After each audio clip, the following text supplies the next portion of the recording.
Bonjour à toutes et à tous et bienvenue sur notre chaîne. Aujourd'hui, nous partons pour un voyage fascinant dans le temps en initiant une liste de vidéos sur l'histoire générale péruvienne. Nous commencerons aujourd'hui avec la période lithique, pour parcourir ensuite la période archaïque, la formative, les cultures régionales, l'âge des empires Wari et Inca, la conquista espagnole et la vice-royauté péruvienne, pour finir avec la période de l'indépendance et de la République péruvienne. Nous allons donc commencer par partir à la découverte des premiers habitants du Pérou et explorer les sites archéologiques les plus importants de la période lithique, une époque qui s'étend sur des milliers d'années avant notre ère et qui a posé les fondations des grandes civilisations andines. Préparez-vous à découvrir des grottes, des ateliers de pierre et des campements qui nous racontent l'histoire de chasseurs-cueilleurs ingénieux et résilients. Notre périple commence dans la région d'Ayacucho, à Pichimachay. Découverte par l'archéologue Richard McNeish en 1969, cette grotte est l'un des plus anciens témoignages d'occupation humaine au Pérou, avec des datations qui remontent à plus de 12 000 ans. Imaginez ces premiers groupes humains s'abritant ici et laissant derrière eux des outils en pierre, des éclats et des restes d'animaux chassés. Ces modestes artefacts sont en réalité des trésors d'information. Ils nous révèlent comment ces pionniers taillaient la pierre pour créer des instruments efficaces pour la chasse, le dépeçage et le travail des peaux. Pichimachay, c'est vraiment le point de départ, la preuve tangible que les hauts plateaux andins étaient déjà habités à l'aube de la préhistoire sud-américaine. Ce site a jeté les bases de toute notre compréhension de cette période cruciale. Continuons notre exploration en nous rendant dans la région d'Ancash, dans la haute vallée du fleuve Santa. C'est ici que se trouve la grotte de Guitarero, fouillée par Thomas Lynch. Ce site est absolument exceptionnel pour une raison bien précise, sa conservation. Grâce à l'aridité du climat, des matériaux organiques, qui disparaissent habituellement comme des fragments de textiles et des cordages, ont survécu pendant des millénaires. On y a retrouvé des paniers tressés et des filets, ce qui nous donne un aperçu rare de l'artisanat de l'époque. Mais ce n'est pas tout. Guitarero a également livré des restes de haricots et de piments, suggérant des formes très anciennes de culture, une sorte de proto-agriculture. Ces habitants ne se contentaient pas de chasser, ils commençaient déjà à expérimenter avec les plantes, un pas décisif vers la sédentarisation. Direction maintenant les hauts plateaux de Junín, à plus de 4000 mètres d'altitude, pour découvrir Pachamachay. Ce site, étudié par Ramiro Matos et John Rick, est un abri sous roche qui a servi de campement de base pendant des milliers d'années, tout au long de l'Holocène. Sa particularité, il se spécialise dans la chasse aux camélidés, les ancêtres sauvages des lamas et des alpagas. Les archéologues y ont trouvé une quantité impressionnante d'ossements de Vigogne et de guanacos, ainsi que des milliers d'outils lithiques, notamment des pointes de projectiles. Pachamachay nous raconte l'histoire de groupes de chasseurs hautement organisés, experts de l'environnement de la puna, capables de traquer le gibier dans des conditions extrêmes.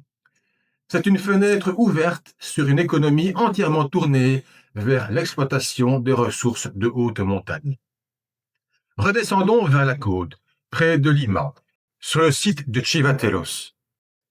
Découvert par Edward Lanning, Chivatelos n'est pas un lieu de vie, mais un immense atelier de taille de pierre à ciel ouvert, une véritable carrière préhistorique.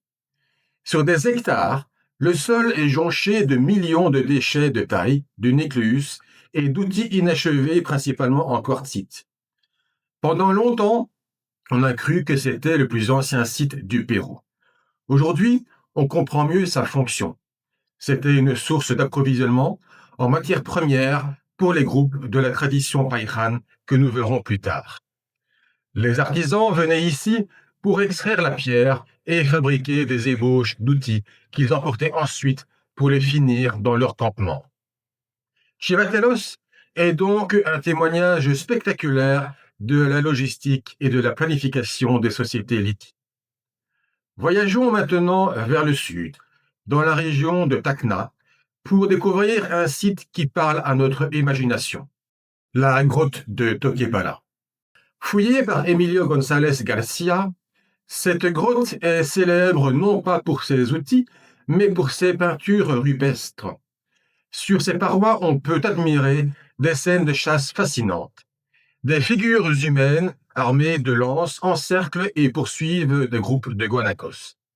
C'est ce qu'on appelle un chaku, une technique de chasse collective encore pratiquée aujourd'hui. Ces peintures, datées d'environ 9000 ans, ne sont pas de simples décorations. Les archéologues pensent qu'elles faisaient partie de rituels propitiatoires. En peignant la chasse, les hommes cherchaient à s'assurer le succès et à honorer les esprits des animaux.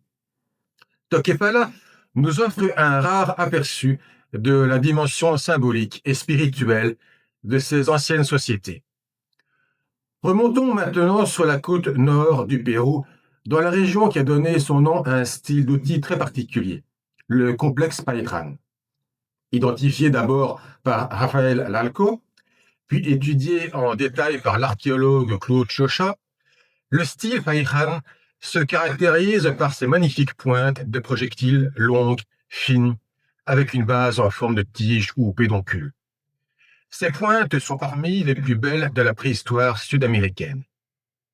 Mais la culture Pairán, ce n'est pas que des outils. On a retrouvé des campements en plein air, des restes de repas à base de poissons et de lézards, et même les plus anciennes sépultures connues du Pérou. Ces tombes nous montrent que ces peuples enterraient leurs morts avec soin, ce qui témoigne de croyances complexes. Leur campement, dispersé entre la côte et l'intérieur des terres, suggère une grande mobilité saisonnière pour exploiter différentes ressources. Retournons dans les Andes centrales, à la grotte de Tres Ventanas. Comme son nom l'indique, elle possède 3 grandes ouvertures qui percent la paroi rocheuse. Ce site est crucial car il a livré des vestiges d'occupation pré-céramique, très bien conservés, datant de plus de 10 000 ans. On y a trouvé des restes de plantes, comme des tubercules, notamment l'uyuco, qui est encore un aliment de base dans les Andes aujourd'hui. Cette découverte prouve que l'exploitation des plantes de haute altitude est une tradition millénaire. Tres Ventanas, avec ses outils, ses restes de faune et de flore, confirment l'ancienneté et l'adaptabilité de l'occupation humaine dans les écosystèmes complexes de la montagne péruvienne. Restons dans les hauts plateaux de Junín pour un autre site fondamental, Tlalmachay. Fouillé par l'équipe de Daniel Lavallée, cet abri sous roche documente une transition économique majeure de l'histoire andine. Les couches archéologiques les plus anciennes montrent une économie basée sur la chasse aux camélidés sauvages, tout comme à Pachamachay. Mais au fil des siècles, on observe un changement progressif. La taille des animaux abattus change. Le ratio entre jeunes et adultes évolue. Ce sont les signes indubitables du début de la domestication. Tlalmachay est l'un des sites clés, où l'on peut suivre pas à pas le processus qui a transformé les chasseurs en pasteurs, menant à l'élevage du lama et de l'alpaga. C'est une véritable révolution économique qui va façonner le destin des civilisations andines. Notre dernier arrêt nous emmène dans la région de Huánuco, aux grottes de Lolicocha, découverte par Augusto Cardiche. Ce site est légendaire, car il a livré les plus anciens restes humains de la Sierra péruvienne, 11 squelettes datant de plus de 9000 ans. L'étude de ces ossements nous a permis de connaître l'apparence physique de ces premiers Indiens. Lolicocha, c'est aussi une longue séquence culturelle, divisée en phases Lolicocha 1, 2 et 3, chacune avec ses types d'outils spécifiques montrant une évolution technologique sur plusieurs millénaires. Et comme à Toquepala, on y trouve de l'art rupestre, avec des scènes de chasse et des figures semi-humaines, nous plongeons encore une fois dans l'univers mental de ces populations. En conclusion, de Pichimachaï à Lolicocha, chaque site que nous avons visité est une pièce essentielle du grand puzzle de la préhistoire péruvienne. Il nous montre comment les premiers humains ont exploré, colonisé et maîtrisé des environnements extraordinairement variés, des déserts côtiers aux plus hauts sommets andins. Ils nous révèlent leur ingéniosité technique, leur organisation sociale et leur première expression artistique et spirituelle.